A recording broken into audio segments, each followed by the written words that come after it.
ایک ایسا گاؤں جو سردی کے موسم میں سورج کی روشنی نہیں پہنچتی، اس گاؤں میں روشنی پہنچانے کے لیے 8,50,000 امریکی ڈالر کا خرچہ آیا۔ آئیے جانتے ہیں اس گاؤں کی حیرت انگیز کہانی۔ پہاڑوں میں گھرا یہ گاؤں کئی مہینے تاریکی میں ڈوبا رہتا تھا، لیکن پھر ایک حیرت انگیز ایجاد نے اسے بدل کر رکھ دیا۔ ریجوکان ناروے کے پہاڑوں میں گرا ایک گاؤں جو 1913 میں آباد ہوا۔ یہ گاؤں اپنی جغرافی ساخت کی وجہ سے سردیوں میں سورج کی روشنی سے محروم رہتا تھا۔ یہاں کے لوگ 6 مہینے اندھیرے میں رہتے تھے۔ ذہنی دباؤ، جسمانی کمزوری اور روشنی کی کمی نے ان کی زندگی کو مشکل بنا دی۔ گاؤں کے بانی سیم ایڈے نے 1913 میں ایک خواب دیکھا تھا کہ سورج کی روشنی کو گاؤں تک لانے کے لیے ایک بڑا آئینہ نصب کیا جائے، لیکن اس وقت کی ٹیکنالوجی کے باعث یہ خواب پورا نہ ہو سکا۔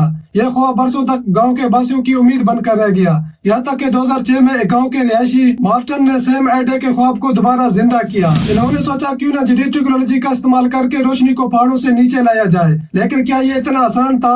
نہیں۔ اس خواب کو حقیقت میں بدلنے کے لیے سائنسدانوں کو کن کن مشکلات کا سامنا کرنا پڑا، آئیے جانتے ہیں۔ سب سے بڑا مسئلہ تھا جغرافی رکاوٹیں۔ یہ پہاڑ اتنے بلند اور خطرناک تھے کہ یہاں تک پہنچنا ہی مشکل تھا، اور سورج کی حرکت کو مسلسل فالو کرنا ایک بہت بڑا چیلنج تھا۔ ریجوکان کے پہاڑوں پر برف باری اور شدید موسم نے سائنسدانوں کے حوصلے آزما دیے۔ آئینے کو ایسے علاقے میں نصب کرنا تھا جہاں سردیوں میں برف اور تیز ہوائیں آئینے کو نقصان پہنچا سکتی تھی۔ سائنسدانوں نے آئینے کے لیے خودکار کمپیوٹر سسٹم بنایا جو نہ صرف سورج کی حرکت کو فالو کرتا ہے بلکہ خراب موسم میں آئینے کو محفوظ زاویے پر موڑ دیتا ہے۔ یہ سسٹم آئینے کی صفائی بھی خود کار طریقے سے کرتا ہے تاکہ برف یا گرد روشنی کو متاثر نہ کرے۔ یہ منصوبہ صرف سائنسی نہیں بلکہ مالی طور پر بھی ایک بہت بڑا چیلنج تھا۔ اس پر تقریباً 8,50,000 امریکی ڈالر خرچ ہوئے۔ سوال یہ تھا کیا یہ اتنی بڑی سرمایہ کاری کے قابل تھا؟ شروع میں کچھ لوگوں کو شک تھا کہ یہ منصوبہ کامیاب ہوگا یا نہیں، وہ اسے ایک فضول خرچی سمجھ رہے تھے، لیکن مارٹن اور ان کی ٹیم نے ہار نہیں مانی اور ثابت کیا کہ یہ گاؤں کے لیے ضروری ہے۔ 2013 میں مارٹن اور ان کی ٹیم نے وہ خواب حقیقت میں بدل دیا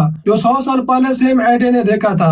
انہوں نے ہائیروسٹیٹس کے نام سے کمپیوٹرائزڈ آئینے نصب کیے جو سورج کی روشنی کو گاؤں تک پہنچانے میں کامیاب ہوئے۔ ان آئینوں کو 742 میٹر کی بلندی پر نصب کیا گیا تھا جہاں یہ آئینے سورج کی حرکت کو خود کار طریقے سے فالو کرتے اور موسم کی شدت کے باوجود خود کو محفوظ زاویے پر موڑ کر رکھتے ہیں تاکہ روشنی کا زاویہ ہمیشہ درست رہے۔ یہ آئینے گاؤں کے ٹاؤن اسکوائر میں 600 مربع میٹر کا روشن علاقہ پیدا کرتے ہیں اور ان کی روشنی 80 سے 100% اصل سورج روشنی جتنی روشن ہے۔ گاؤں کے لوگ کہتے ہیں اس روشنی نے نہ صرف ان کی زندگی کو روشن کیا بلکہ ان کے دلوں میں امید اور خوشی بھی واپس لوٹ آئی۔ آئینے نہ صرف گاؤں کو روشنی فراہم کرتے ہیں بلکہ لوگوں کے چہروں پر مسکراہٹ بھی واپس لے آتے ہیں، جیسے کہ ایک چھوٹی سی دنیا کی تاریکی میں سورج کا طلوع ہو جانا۔ ریجوکان کی کہانی ہمیں یہ سبق سکھاتی ہے کہ مشکلات چاہے جتنی بڑی ہوں، اگر ہم ہمت اور تخلیقی سوچ سے کام لیں تو کچھ بھی ممکن نہیں۔ یہ صرف روشنی کی کہانی نہیں، یہ انسان کے عزم اور خوابوں کی کہانی ہے۔ اگر یہ ویڈیو آپ کو اچھی لگی تو لائک کریں، سبسکرائب کریں اور اپنے خیالات کمنٹس میں ضرور بتائیں۔